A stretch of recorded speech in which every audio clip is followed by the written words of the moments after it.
Welcome to Buckeyes Tomorrow Morning for Thursday, February 1st. I'm your host, Tom Orr. The Akron game in 212 days, the game against Michigan in 303 days.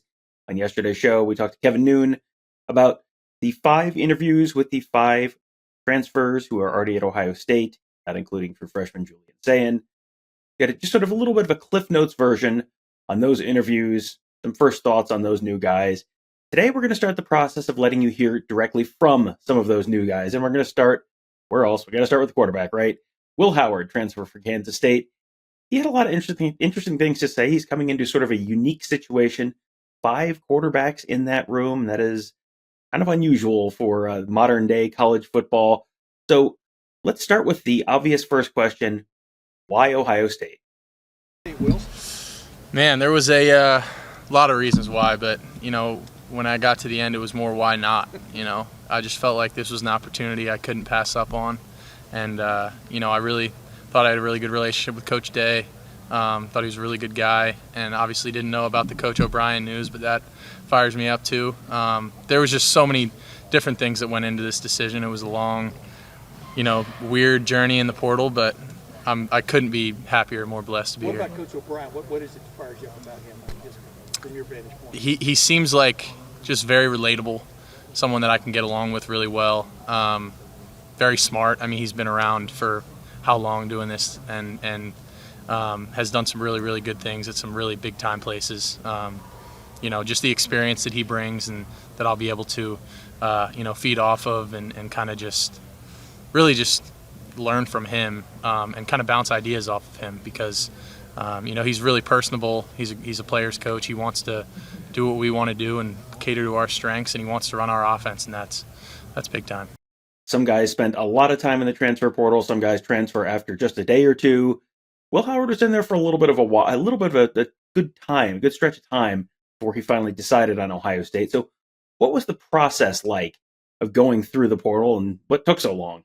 At times it felt rushed, and at times it felt like, I was pressing, like people were, we need a commitment, we need this, we need that. But I just, throughout the whole process, I just prayed and trusted God and knew that, his plan for me would be greater and that I would end up where I was meant to be.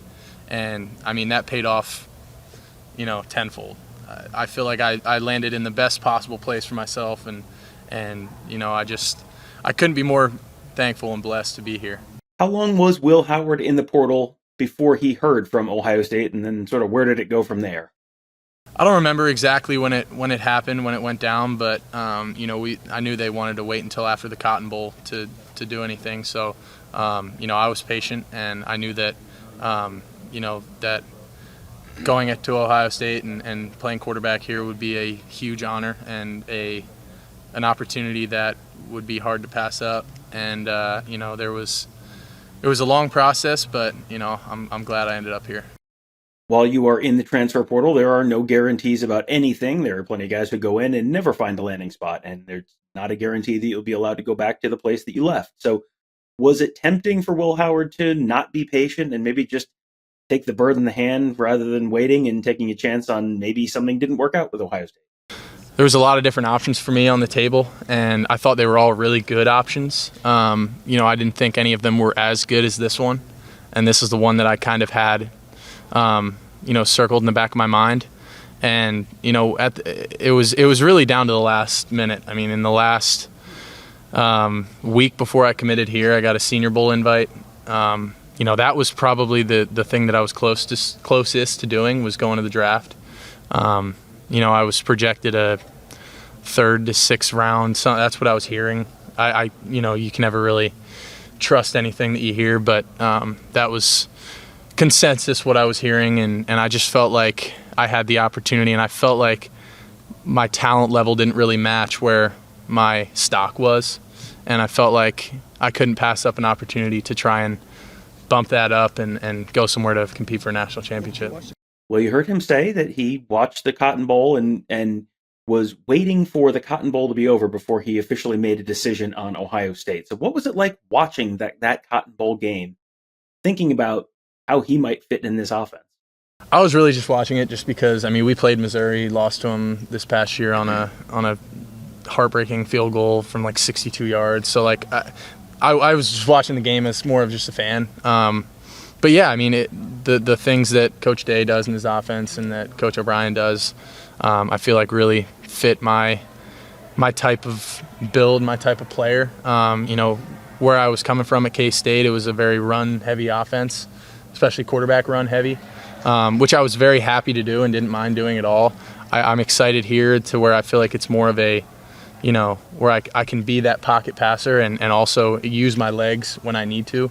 But I feel like my strength is in my arm. But I also feel like I can do really good things with my legs. And obviously, being a quarterback, you need to make those plays when you need them.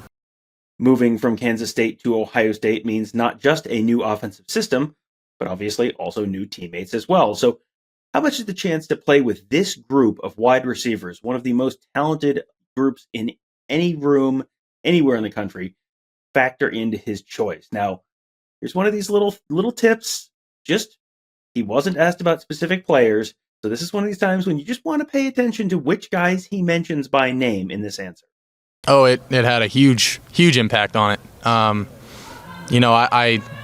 I love my guys at K-State, and I have nothing bad to say about them, man. But I mean, the talent here is unbelievable, and I just being around the guys.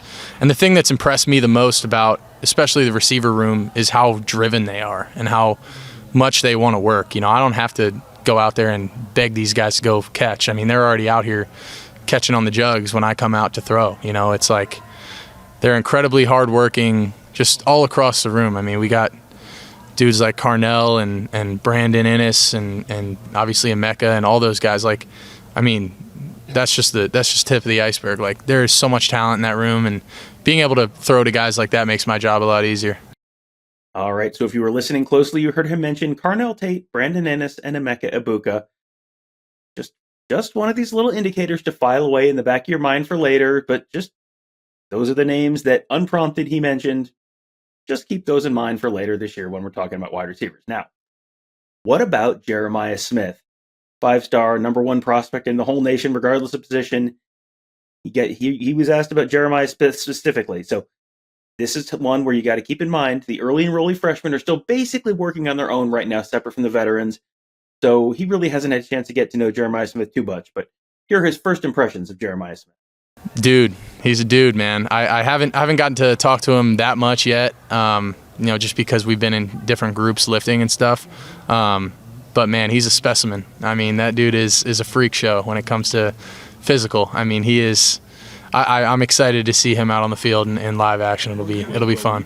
You heard him mention earlier that he was projected somewhere between the 3rd and 6th rounds of the NFL draft. So what kind of feedback did he receive? What does the NFL folks need to see from him to improve that projection for next year? I feel like the resounding thing that I heard from these NFL guys and from people around the league was, you need to play more, and we need to see more high-level play. And I feel like, I played a lot of football in my time at K-State, but, I only had 1 year where I was really the true starter and where I played, the whole year. For the most part, I was a backup filling in, and I felt like, there's a bunch of statistics and things that they look at, and, I was on the very lowest end of, like, the amount of yards that you're supposed to throw for, and, you look at the success stories versus the, failure stories, and there was just so many signs that were pointing to coming back, and really in my heart, and that was at the end of the day, I mean, it was up to me, it was my gut, and I felt like I just wasn't ready to leave college yet. I still had more I wanted to accomplish. So this is one of those sort of leading questions, but, is this an offense where Will Howard feels like the offense might be able to help him hit those benchmarks that the NFL folks are looking for? And was that the driving factor behind his decision to come to Ohio State? Absolutely. And I mean, the biggest thing was I felt like I could come compete here to win a national championship. And that, above anything else, was one of the most important things. Like, I felt like I just had more I wanted to accomplish in college, and I wasn't done yet. And that was, I think, what really drew me here. Obviously, getting to the next level and playing in an offense like this, I think, is really going to prepare me for that next level and give me the best shot. And that's all just really sugar on the cake, for me. it has seemed like a real challenge for a lot of teams to keep their quarterback rooms stocked with at least 3 to 4 scholarship guys. Ohio State right now has 5 scholarship guys. Count along with me: Will Howard, Devin Brown, Lincoln Keenholz, Aaron Noland, Julian Sayin. That's 5 scholarship quarterbacks in that room. So what is that like to have such a stocked room? And has he talked to the coaching staff already about how those reps are going to get divided up this spring with so many guys back there? Yeah, I mean, we definitely talked about it. We're all here to compete, and we're all here to, help the Buckeyes win. That's all we're here for, and that was made evident when I came on my visit. And the thing that I'm the most fired up about is how good the dudes in the room are, and how good they've been to me. They could have, believe me, I've been in a situation where we brought in an older transfer kid, and they could have been, mad and not talk to me and not help me out. But I mean, Devin and Lincoln and the guys that have been around, they've really helped us a lot, especially us 3 new guys. And I know I'm older and I've done things, but still just learning a new system, learning how we do things in the weight room, how we go about our business in the locker room. It's just everything's a little different. So I'm so thankful for those guys that they've helped me so much, just getting accustomed to being in this building, really. And finally, 2 5-star true freshman quarterbacks in the same room. Yeah, we're going to be talking about Aaron Noland and Julian Sayin a good bit this year, I'm going to wager. Let's start with Will Howard's first thoughts, first impressions on those 2 young freshman quarterbacks. Really good dudes, really good kids, and really talented too. I mean, they can both spin the ball really well. They're young, and they know they got a lot to learn, and so do I. I'm right there with them. I think we're all trying to learn this together. Even Coach O'Brien a little bit, and we're hitting the ground running. But it's exciting. Those 2 guys are special young kids. Well, I hope you guys enjoyed that. A little chance to get to know Will Howard a little bit. What does he look like? What does he sound like? Get to know him a little bit as we head into the spring. He is obviously going to be one of the main characters of spring football in the battle for the starting quarterback job. Will Howard, Devin Brown, Lincoln Keenholz, maybe one of the true freshmen. We'll have to see. It's going to be a very, very interesting spring, and it's going to be a great spring to be a part of BuckeyeHuddle.com. Kevin, Tony, and I covering the team, Mark covering recruiting, our whole team of X's and O's gurus, making you a smarter football fan, breaking down what some of those new offensive innovations might be, new twists on the offense with a new quarterback and a new coordinator, all that fun stuff, all at BuckeyeHuddle.com, and of course, at YouTube.com/BuckeyeHuddle as well. Thank you guys all for joining us. Have a great day. We will talk to you tomorrow.